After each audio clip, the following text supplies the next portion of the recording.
Assalamualaikum warahmatullahi wabarakatuh. Apa kabar saudara pemirsa? Semoga baik-baik saja. Pada hari ini saya memohon maaf jika ada kata-kata yang salah, jika ada sesuatu yang tidak berkenan di hati. Di sini saya ingin mengabarkan. Namun sebelumnya memohon maaf, mungkin baru kali ini saya dapat mengabarkan kehadiran Imam Mahdi yang telah lama ditunggu-tunggu. Ternyata Tuhan berkehendak lain. Selama ini Imam Mahdi yang ditunggu-tunggu kehadirannya banyak memprediksi akan muncul di daerah Timur Tengah. Namun kehendak Tuhan, bangsa Indonesia atau negara Indonesia adalah yang dikehendaki munculnya Imam Mahdi. Nah, siapakah Imam Mahdi?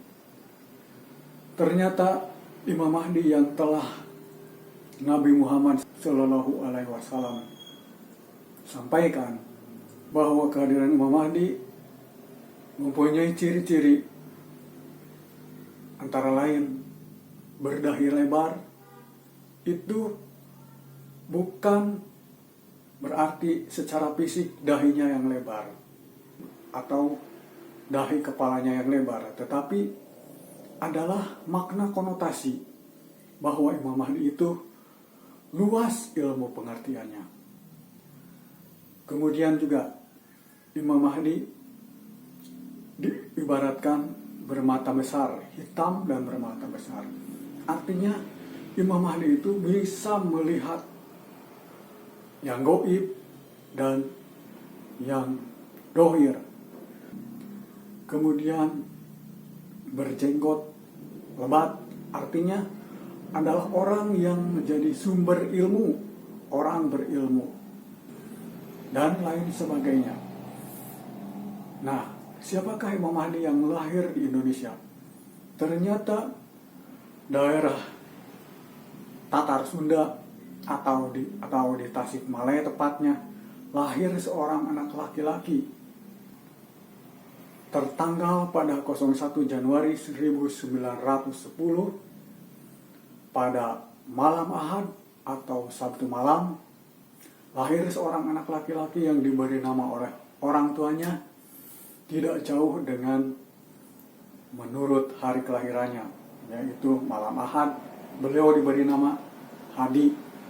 Namun pada usia dewasa, saat beliau di Bandung menjadi buruh, ada seorang juragan atau bule yang tidak bisa menyebut Hadi, tetapi beliau menyebutnya Ahdi.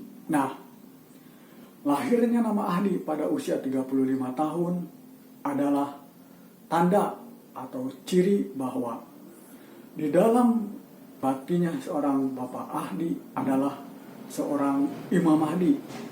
Imam Mahdi adalah asal di alam sana namanya Ahmad. Siapakah Ahmad yang asal dari alam surga? Ternyata adalah Imam Mahdi merupakan imamnya bagi semua para nabi, para rasul, para malaikat, umat manusia di seluruh alam, baik di alam surga, alam dunia, alam kubur barzah, mahsyar wa siratal mustaqim. Imamnya adalah Imam Mahdi. Nah, para nabi telah mengetahui bahwa Imam Mahdi adalah yang dikatakan Allah adalah mahkota daripada imam. Yang menjadi pertanyaan, jadi apakah Allah atau Tuhan itu merupakan wujud ataukah apa? Nah, di sini ternyata Bapak Ahdi sebagai Imam Mahdi menjelaskan bahwa Tuhan dengan Allah itu satu, tetapi ada perbedaannya. Perbedaannya dijelaskan oleh Bapak Imam sebagai Imam Mahdi. Tuhan adalah dat atau datuhu, artinya dat di alam manapun dan wujud apapun, bukan merupakan jiwa, bukan juga merupakan raga, tidak bernama, tidak berarah, dan tidak berkedudukan dalam satu tempat. Tetapi Tuhan adalah datuhul wujudul alam, alamul wujuduhu, atau dat apapun di alam apapun berada. Nah, sedangkan Allah sebagai mahkota imam ternyata adalah manusia pertama sebagai nurun wahid yang diciptakan oleh Tuhan. Artinya manusia yang lahir dari detik pertama, menit pertama, hari pertama, di alam pertama. Di manakah? Yaitu tempatnya menurut beliau adalah di Maklun Jalala. Maklun Jalala adalah suatu tempat yang tidak ada bandingannya di alam manapun. Di Maklun Jalala adalah tempat beliau pribadi yang tidak bisa disamba atau dikunjungi oleh siapapun, baik para nabi, para rasul, para malaikat, tidak mempunyai kewenangan untuk ke sana. Itu hanya kedudukan pribadi sebagai imam. Maka daripada itu, kehadiran Imam Mahdi yang lahir di tengah-tengah bergejolaknya umat manusia yang diadu domba oleh Dajjal, yaitu pada masa tragedi kemanusiaan terbesar di dunia, yaitu pada saat pecahnya perang dunia ke-1 dan ke-2, itu adalah pengaruh Dajjal. Artinya Dajjal bisa mempengaruhi nafsu kepada manusia.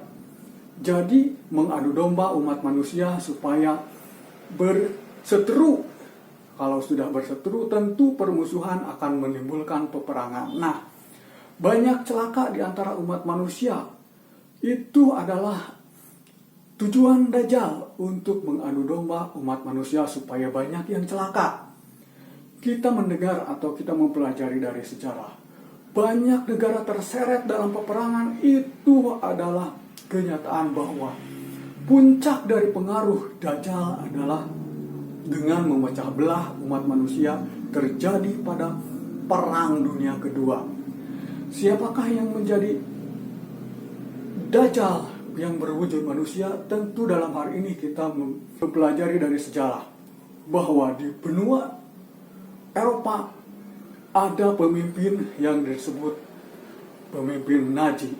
Beliau adalah Hitler, tetapi menurut Bapak Imam atau Imam Mahdi, itu batinnya adalah Idajil atau Dajjal.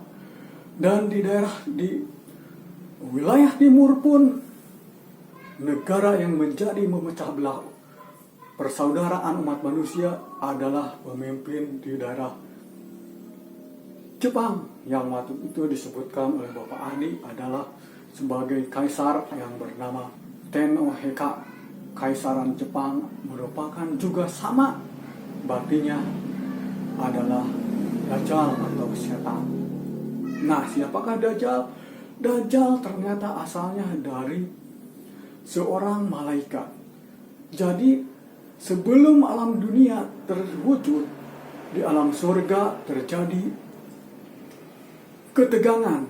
Ketegangan itu antara pihak malaikat yang mempunyai jiwa atau ruhul kamal, dengan satu pihak yang mempunyai jiwa ruhul kudus, waktu itu Nabi Adam alaihissalam.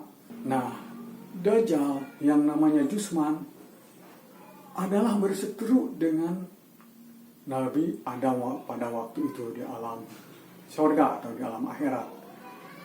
Dajjal yang bernama Jusman mempunyai rasa iri hati kepada Nabi Adam.